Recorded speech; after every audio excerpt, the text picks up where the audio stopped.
Orang Malaysia pun tak boleh minum sini. Balik. Kedai nombor 5 dekat Waldo. Berapa kali aku damai dah. MPSP. Kedai dah kena seal, depa boleh menjaga lagi. Apa tindakan apa? Buktikan kat rakyat Malaysia apa tindakan apa.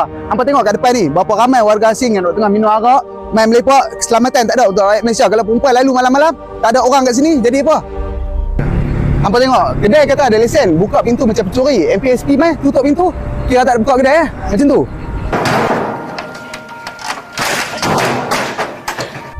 Seorang MPSP backup warga asing. Bila MPSP main ambush, kedai seal, kedai tutup.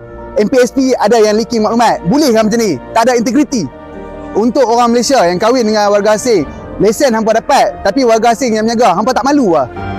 Dengan alasan nikah dengan orang Malaysia, mereka dapat lesen menjaga. Kalau hampa stop bagi lesen menjaga, hampa rasa mereka nak menikah dengan orang Malaysia.